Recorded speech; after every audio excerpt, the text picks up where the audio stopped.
Hey, good morning, everyone.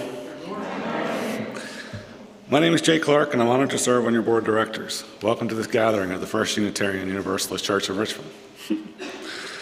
Whether you're new to this church, a longtime member, or a visitor, or a member of another UU congregation, we welcome you. Our church has been gathering in Richmond since 1833. We have welcomed the stranger, regularly dared to ask bold questions, and often tried to bend the arc of justice to this earth. In the times where we did not succeed, we have regrouped and tried again. We hope you find something here that touches you, touches your mind and your heart.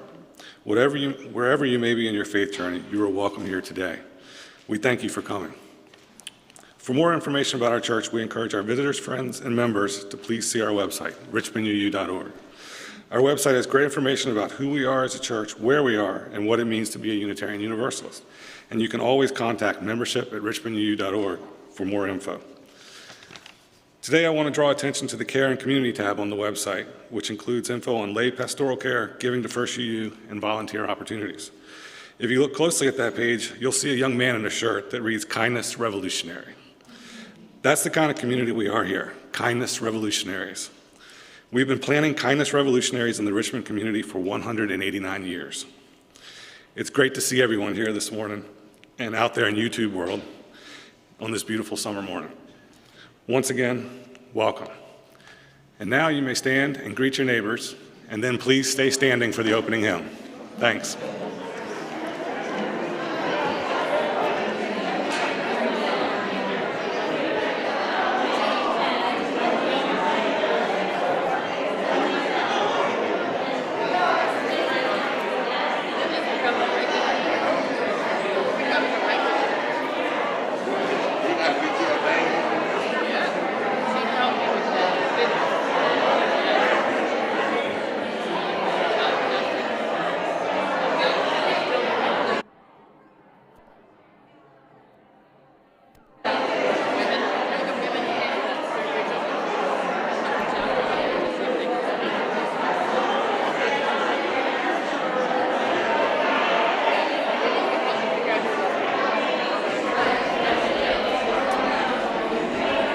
Please remain standing for the opening hymn.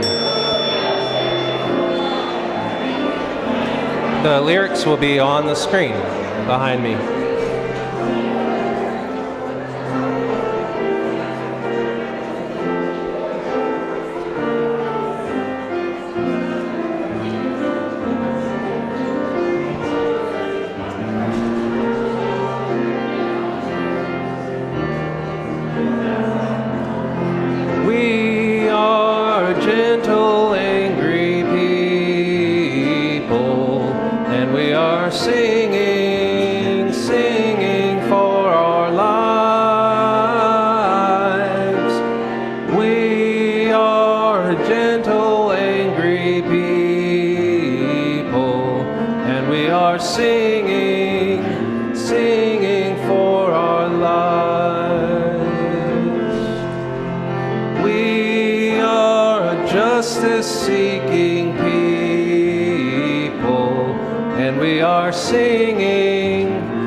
We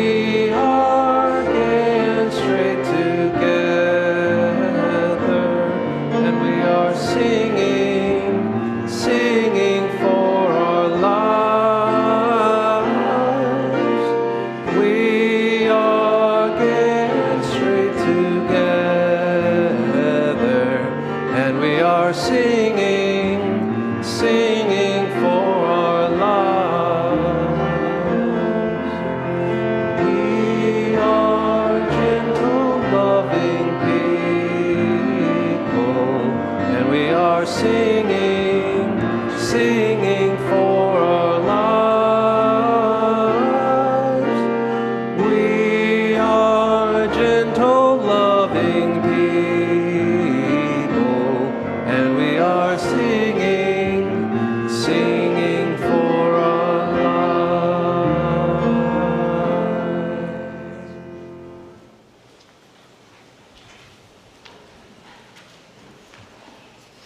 Good morning. My name is Reverend Amy Russell, and I'm so glad to be here with you this morning. In the past few weeks, we have been inundated with world events that have brought us to our knees again and again. The shootings in Buffalo and Uvalde and elsewhere, the continuing war in Ukraine, the hearings on the insurrection of January 6th, and of course, the recent Supreme Court rulings.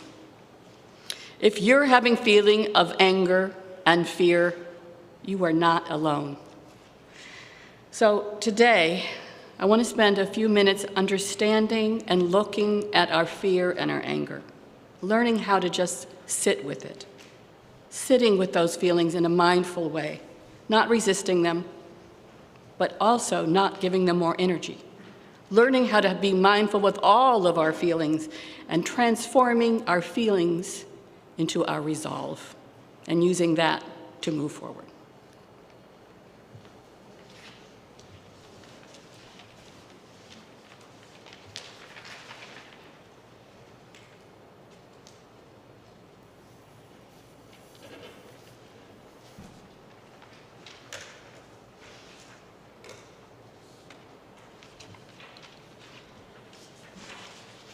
We light the chalice on this day with these words from Angela Herrera.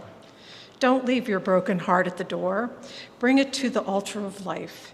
Don't leave your anger behind. It has high standards, and the world needs vision. Bring them with you, and your joy and your passion. Bring your loving and your courage and your conviction. Bring your need for healing and your power to heal. There is work to do, and you have all that you need to do it right here in this room.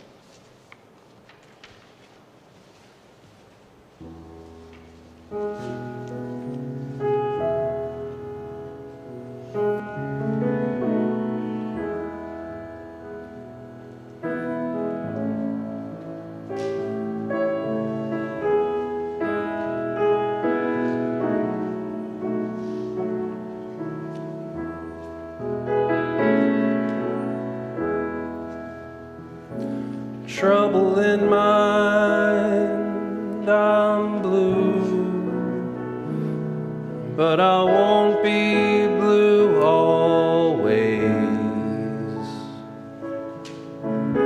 Sun's gonna shine in my back door someday.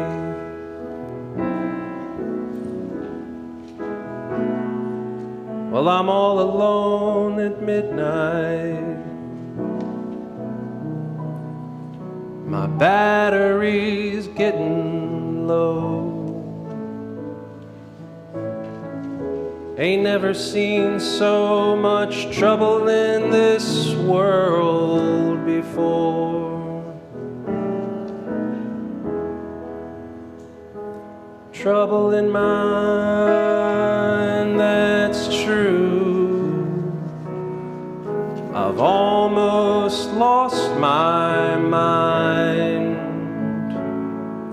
All night I read the headlines, all day I feel like crying.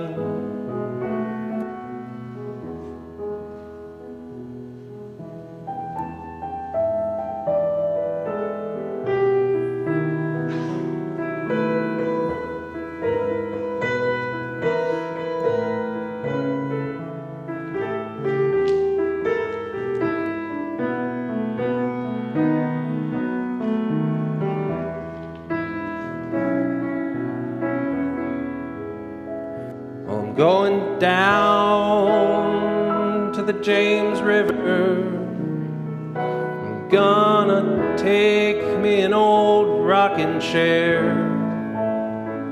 And if the blues don't leave me, I'll rock away from there.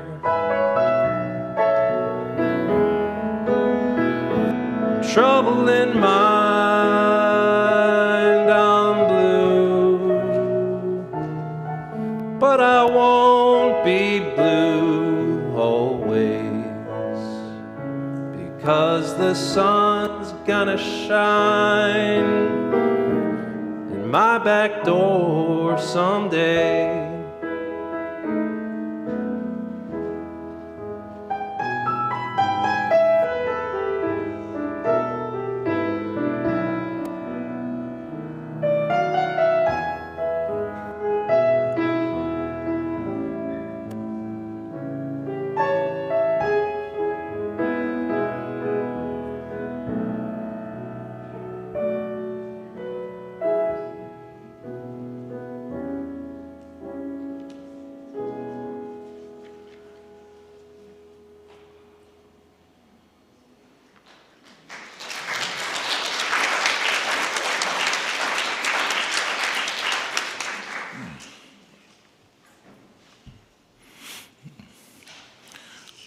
My first reading this morning, It's All Too Much by Nalia Bowles-Weber.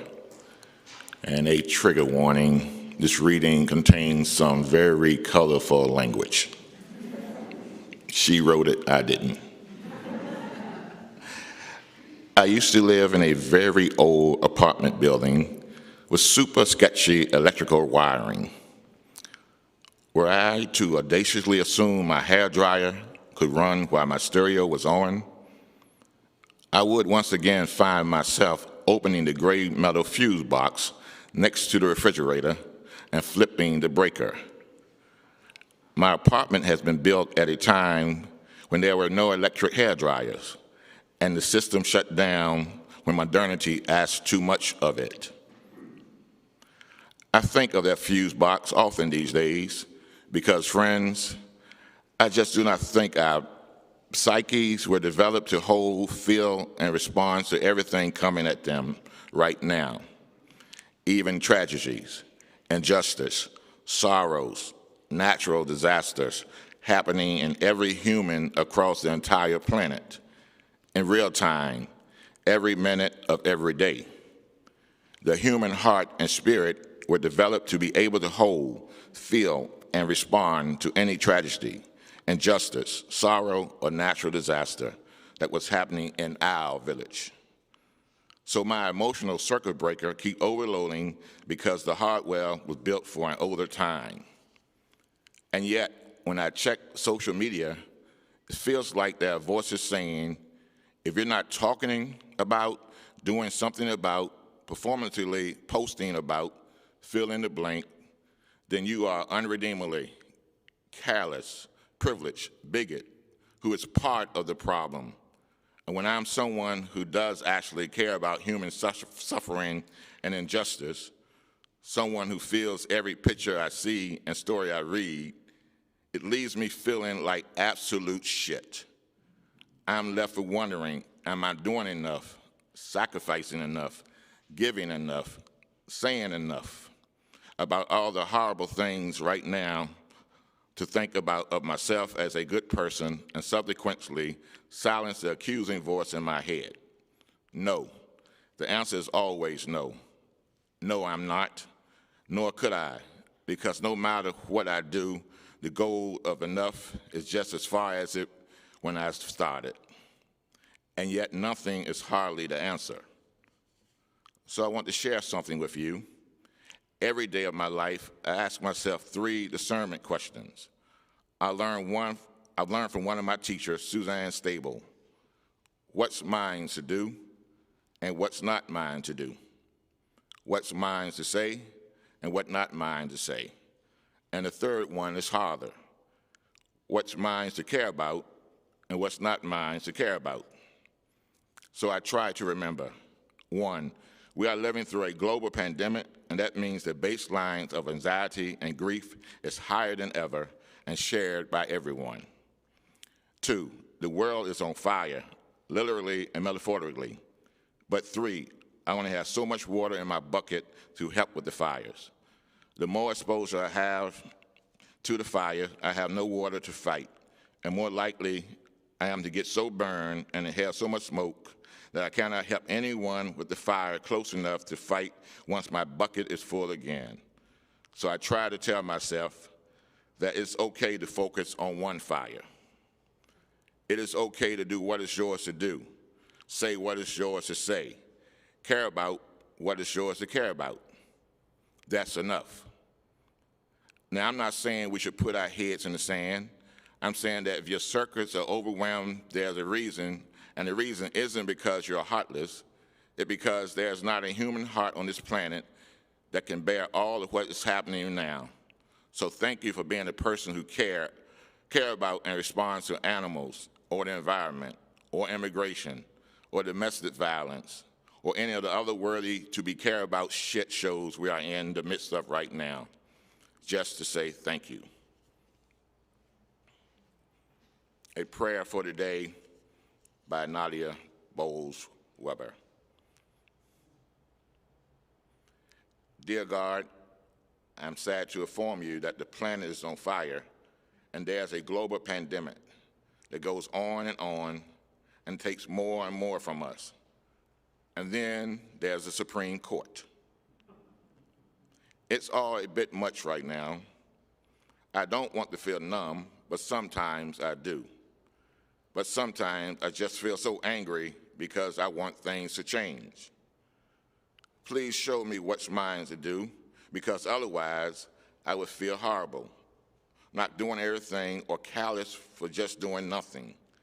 So give me grace for myself and others.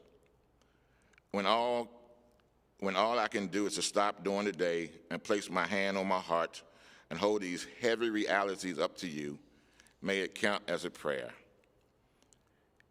Help me to know when there's water in my bucket and when fire to throw it on, but also know when to wait because I'm so empty. Help me to trust that you will give me what I am to give anyway, and to not feel like I must carry water for everyone else. I guess what I'm saying, Spirit, is please show us some mercy and help us to show the same mercy to ourselves and others. May this be so. Amen. Ashe.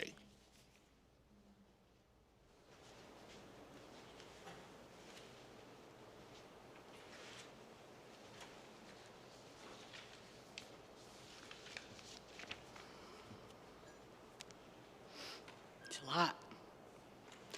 So let's take a minute to meditate, to bring our energy into a peaceful state. If you want to get comfortable in your seat, get grounded, put your feet on the floor. You can either close your eyes or just gently soften your focus. And bring your attention to your breath. Notice the breath that's coming in.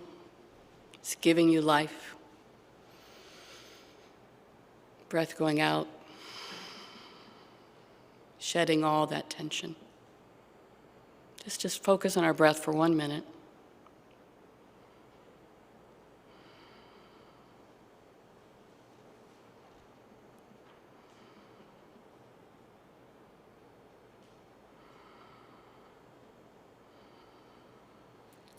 Now I want to do a loving kindness meditation because I think we all need some loving kindness.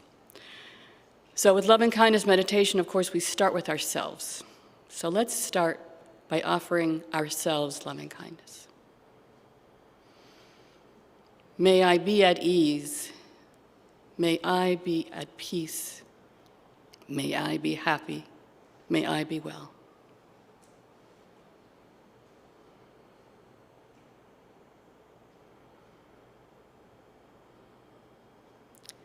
Then you want to think of someone in your life who may need some extra loving kindness today.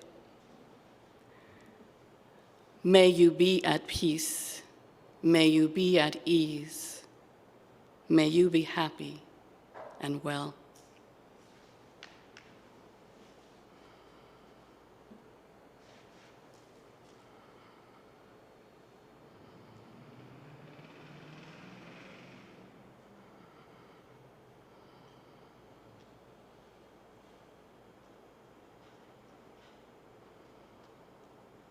Now we want to send our loving kindness to everyone here today, everyone who's watching, and everyone in our congregation. May they be at peace. May they be at ease. May they be happy and well.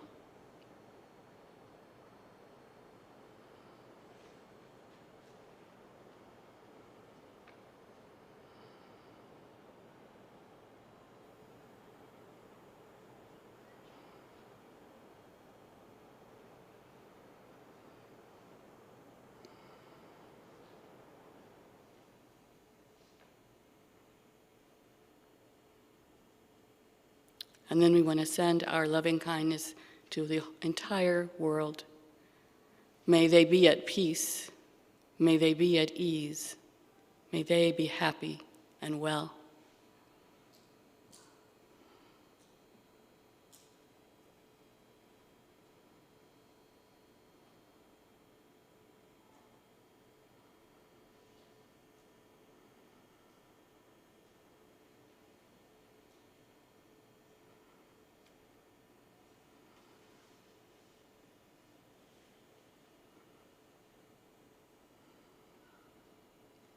And then we want to come back to ourselves, because we aren't going to be able to do anything and to be successful unless we have loving kindness.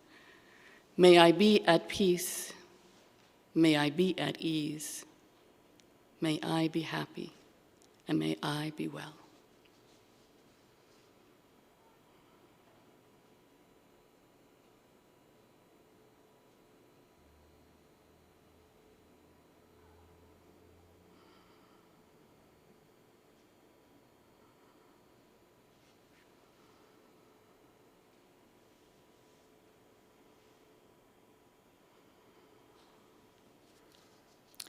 May it be so.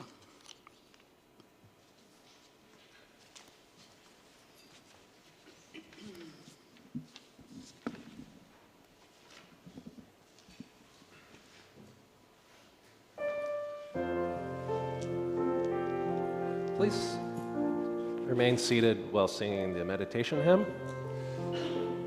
It's a round, so sing as the Spirit moves you. Jamie and I will start.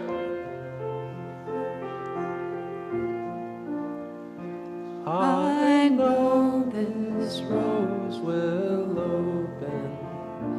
I know my fear will burn away. I know my soul will unfurl its wings. I know this rose will open. I know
My share of the plate recipient for July is DRUM, Diverse and Revolutionary UU Multicultural Ministry. People of color are inspired by the liberating messages of Unitarian Universalism. However, congregational life often does not reflect the diverse worldviews or cultural practice. Often some of our congregations are not committed to the justice struggles of communities of color. This can leave people of color feeling invisible and isolated. DRUM, a Unitarian Universalist people of color ministry and anti-racist collective, was created in 1997 to bring lay and religious professionals together to overcome racism through resistance and transform Unitarian Universalism through their multicultural experiences. As an all-volunteer ministry, DRUM continued to lead efforts towards becoming an anti-racist, anti-oppressive, multicultural Unitarian Universalist association, creating space for youth, young adults, and our families of color to heal and work collectively and steward an effective organization that developed new leadership and managed consistent communication with members. Allies are welcome, and DRUM is open to all people who are grounded in the Unitarian Universalist tradition and values. So, beloveds, imagine a world where Black, Indigenous, and people of color in Unitarian Universalist congregation and beyond thrive. Imagine a faith community where spiritual wellness is a human right, particularly for Black, Indigenous, and community of color who experience disproportionate trauma and harm. The DRUM ministry is essential to the healing, joy, and spiritual growth of our BIPOC community. They harness the power of community, culture, and ritual to create a truly multicultural UU ministry that centers on wholeness and care. So will you please consider to give a generous offering to DRUM, and the offering will be taken and most generously received. Thank you. And if you look on your screen, you'll see ways that you can give. And if you want to give cash or checks, the ushers are here with an envelope.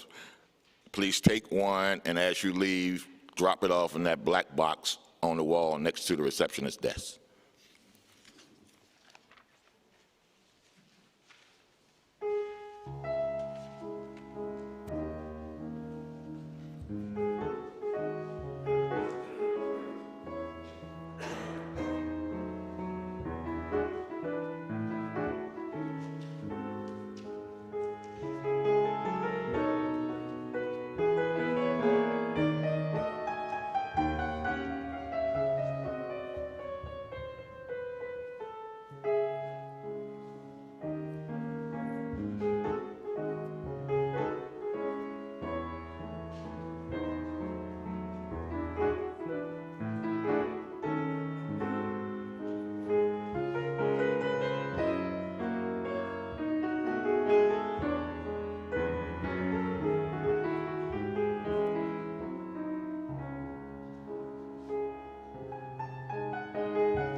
Kindness by Naomi Shahid Nye. Before you know what kindness really is, oh, you can't hear me? Can you hear me now? Before you know what kindness really is, you must lose things. Feel the future dissolve in a moment like salt in a weakened broth. What you held in your hand, what you counted and carefully saved, all this must go so you know how desolate the landscape can be between the regions of kindness. How you ride and ride thinking the bus will never stop, the passengers eating maize and chicken will stare out the window forever. Before you learn the tender gravity of kindness, you must travel where the Indian in a white poncho lies dead by the side of the road. You must see how this could be you. How he too was someone who journeyed through the night with plans and the simple breath that kept him alive. Before you know kindness as the deepest thing inside you, you must know sorrow as the other deepest thing. You must wake up with sorrow. You must speak to it till your voice catches the thread of all sorrows and you see the size of the cloth. Then it is only kindness that makes sense anymore, only kindness that ties your shoes and sends you out into the day to gaze at bread. Only kindness that raises its head from the crowd of the world to say, "It is I you have been looking for," and then goes with you everywhere like a shadow or a friend.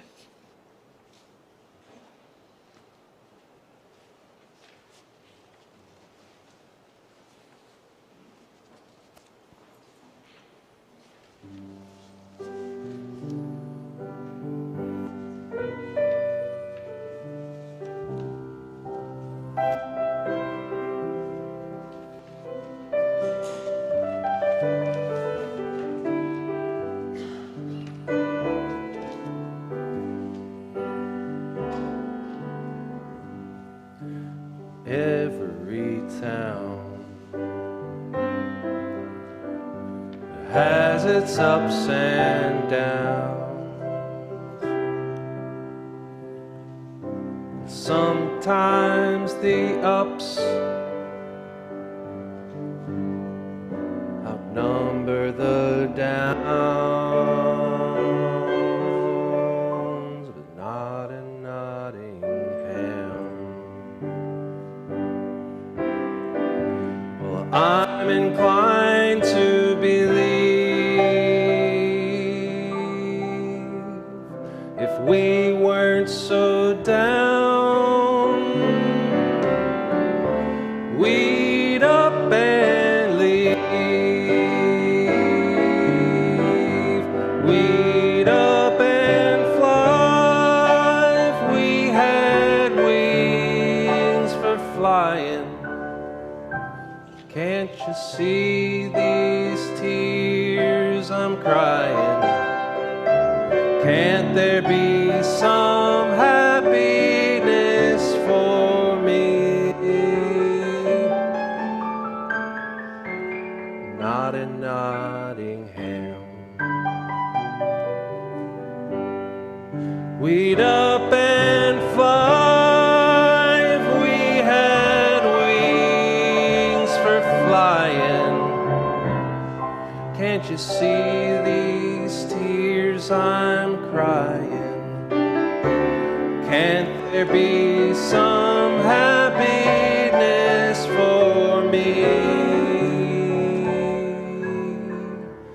Not in Nottingham.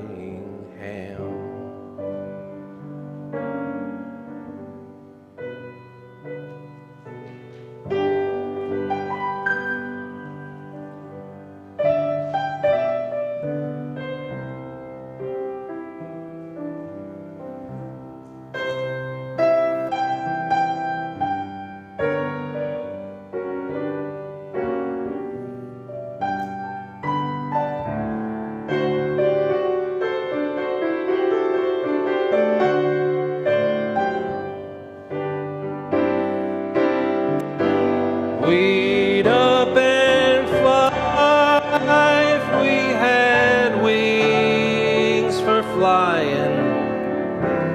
Can't you see these tears I'm crying? Can't there be some for me. Not in Nottingham.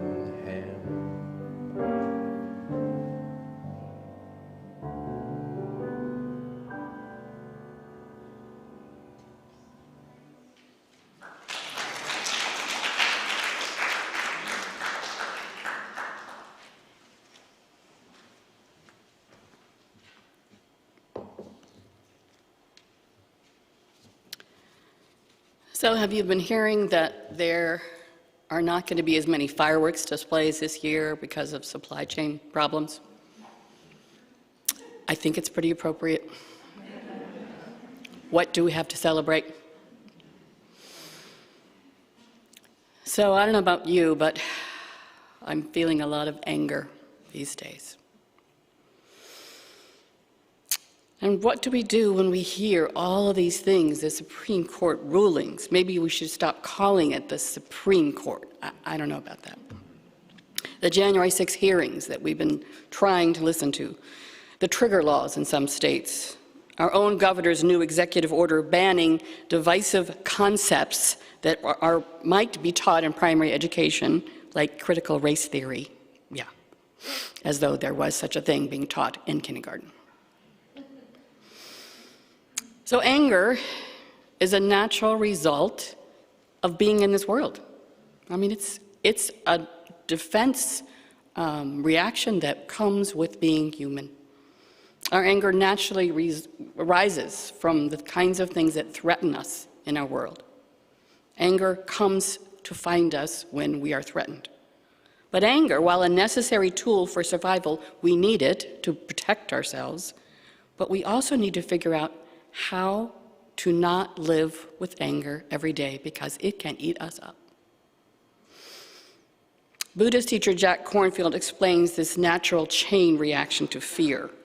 First there's fear, then there's anger, then there's aversion, hatred. That comes naturally. He says, fortunately, we can train ourselves to live with mindfulness, to meet fear and pain with wisdom, instead of with the habits of aversion and anger. With mindfulness, instead of reacting, we can acknowledge our pain and our concern and then respond with spacious clarity, purpose, firmness, and compassion. Wow, I wish I could do that.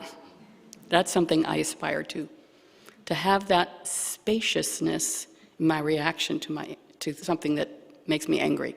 Spaciousness meaning, let's not just react. Let's take a moment, leave some space, get into a mindful state, and then figure out what we need to do to react with compassion, but in a way that's going to maybe make a difference. Now, I know that sounds impossible, right? But I also remember Reverend Jean and what she would say. And she would say, you know, we need our anger to motivate us, but acting without the basis of a spiritual practice is like hitting out blindly around us in reaction to a threat. We're not going to be very effective. We're just hitting everything in front of us. Our response needs to be based on mindfulness or the wisdom of a spiritual practice. So, how many of you tried to watch the January 6 hearings? Yeah, I tried to. But I wasn't very successful, and I didn't last very long. After a while, I just couldn't do it anymore. Tears. And tears are often a sign of anger. Tears just flowed down my face. I just couldn't do it anymore.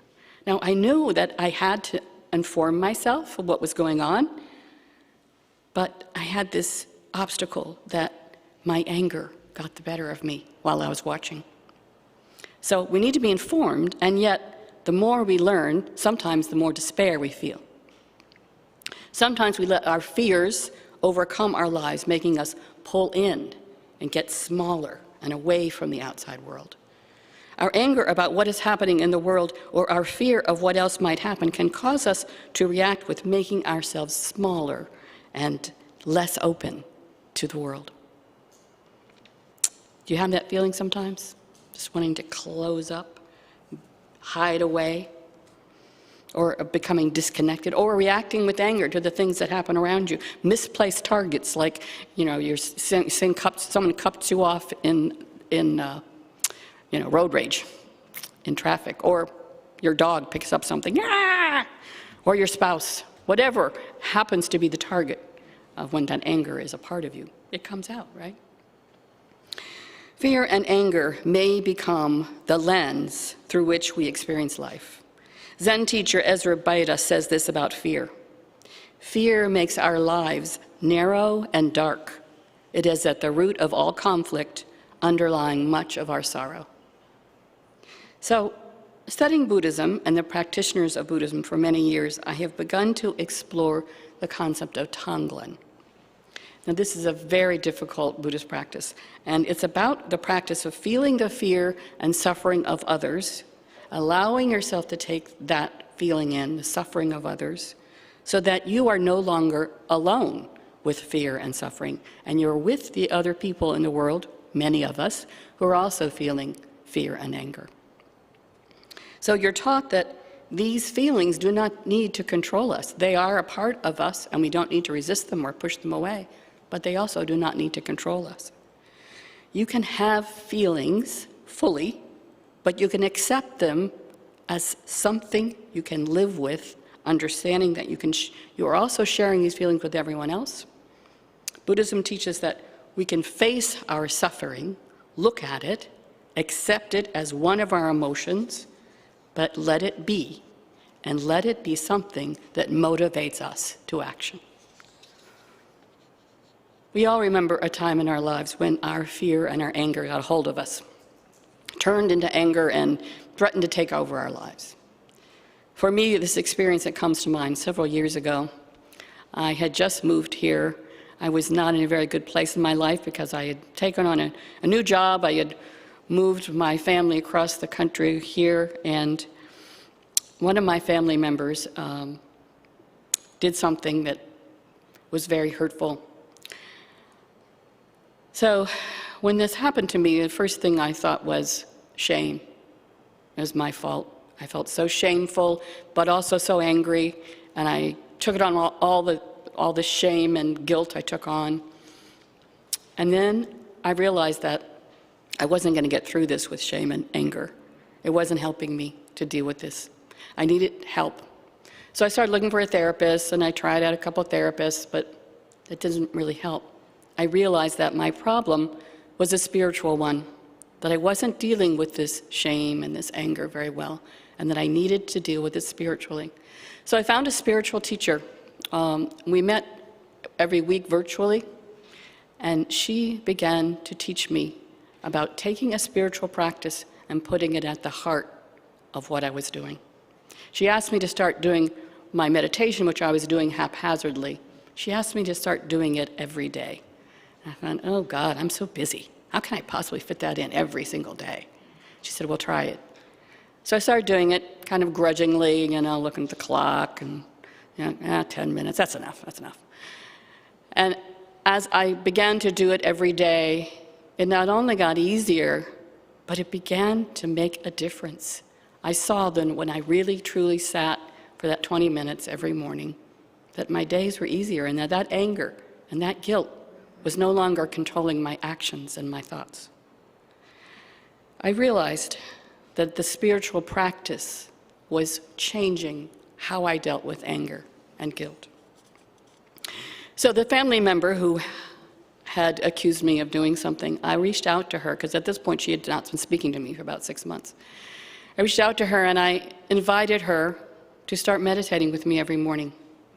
I knew that she was a meditator as well, and she grudgingly accepted. We started virtually meditating together every single morning, texting each other when we were together. And after about a month, she started talking, we started talking. We resolved the problem that we had. We got closer, and we asked another family member to join us for that morning practice. So now 3 of us, every single morning, text each other. Are you ready? We're going to meditate. I know it sounds like a miracle, and it is a miracle to me and my family, because it changed everything in our family. Not just the 3 of us, but the waves of what we were doing affected the whole family. Meditation practice teaches us to open ourselves to the moment, accepting our emotions and allowing them to be, but not to overtake us. We can become more open to whatever comes. Often what comes is renewed energy to work towards our commitments.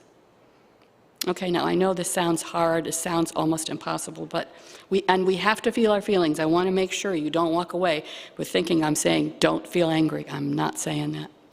I'm saying we have to feel our feelings, but have a spiritual grounding to help us deal with those feelings every day.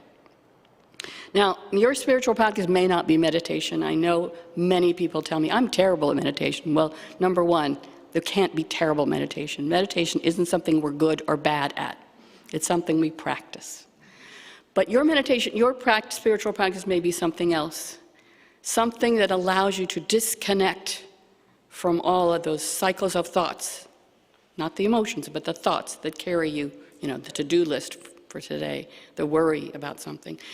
So it may be for you taking a walk in nature is your spiritual practice. And when you get in nature, you relax and you let that tension go and you feel one with the world. That may be your spiritual practice. Or it may be digging with your hands in the soil. I know I was doing that this week, and for me it's not my spiritual practice, so I don't tend to get relaxed, I tend to get more tense. But for you, maybe different.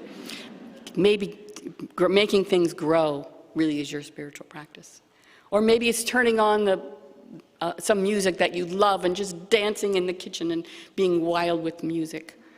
Or maybe it's just being quiet and reading a poem, one of your favorite poets. I don't know, but finding that thing that you can do regularly that allows you to be grounded in who you are, what you're feeling, and what your commitments are to life in a positive way, so that the anger and the fear are not in control. Anger will burn you up. I know Charlene Sinclair, who spoke last week, mentioned this. She talked about loving fiercely and then moving into your life boldly, becoming yourself with all of your feelings. And that's what I'm talking about. Finding ways to use our anger and our fear to burn down into resolve. The resolve for what we want to do. Go out and act based on this new resolve with our feelings distilled into commitment. There's a wonderful story that Jack Kornfield, a Buddhist teacher, tells about a Jewish couple who lived in a small town where anti-Semitism was becoming rampant. And there was a man in the town who this teacher knew was a Ku Klux Klansman. And this couple was Jewish, and they started getting letters, hateful letters in their mailbox.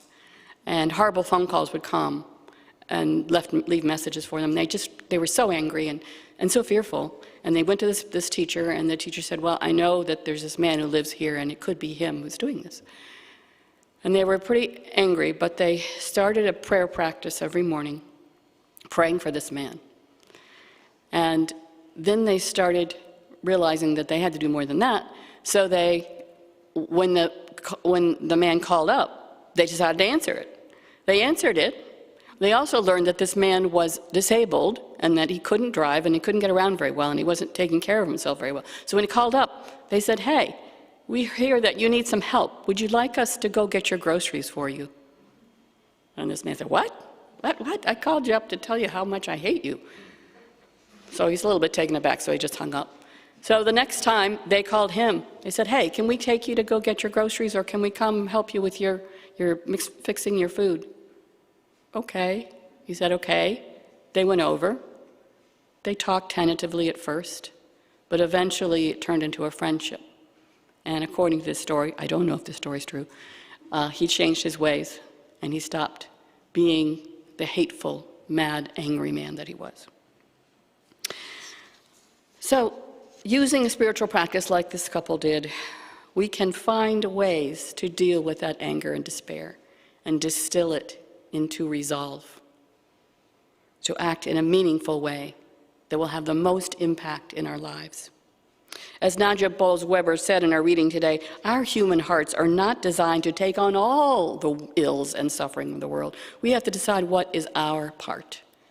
And whatever our part is, that is what we use our resolve for. Tara Brach retells a wonderful story, a Cherokee legend. And an old grandfather is talking to his grandson about what causes violence and cruelty in the world. In each human heart, he tells the boy, there are two wolves, and they're battling one another, and one is fearful and angry, and the one is understanding and kind. And the young boy looks intently at his grandfather's eyes, and he asks, which one will win? And the grandfather smiles, and he quietly says, whichever one we choose to feed. May it be so.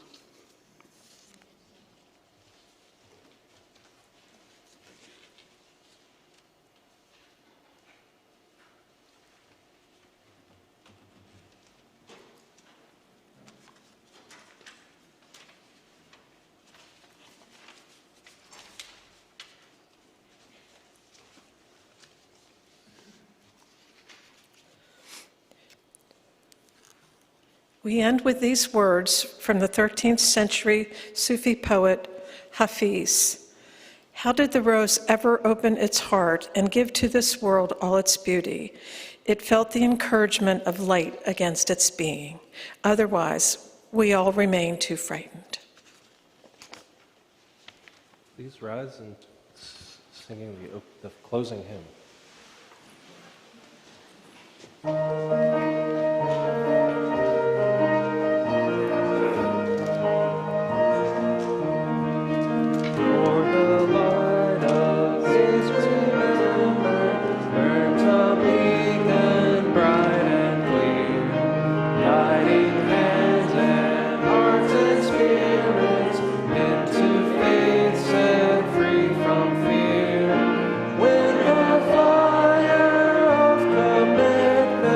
Sets our mind and soul ablaze, when our hunger and our passion meet to call us on our way, when we live with deep assurance of the flame that burns within, then our promise finds fulfillment and our future can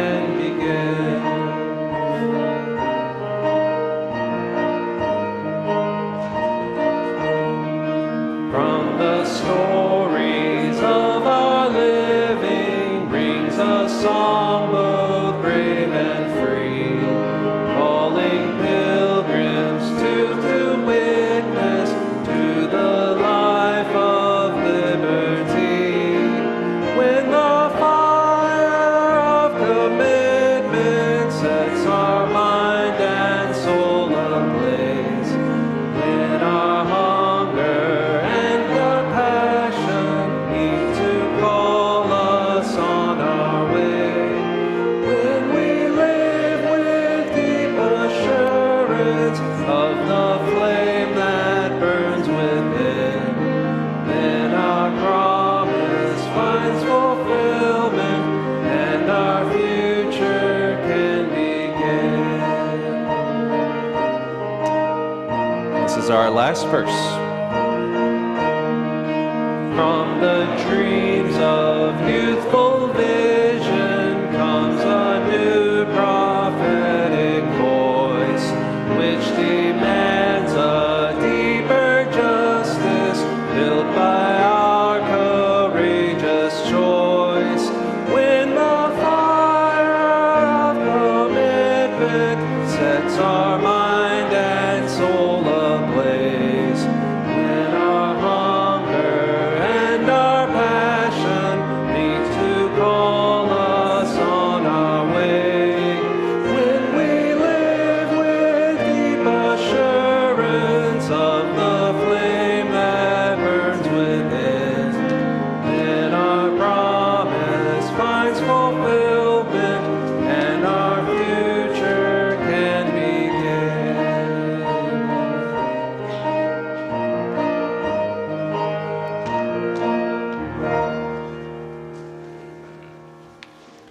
Go into the world with all your feelings of anger and fear and sadness. Allow them to sit with you, but not overtake you. Open yourself as a rose to the feelings within, and let those feelings bring you resolved to your commitment. Maybe so.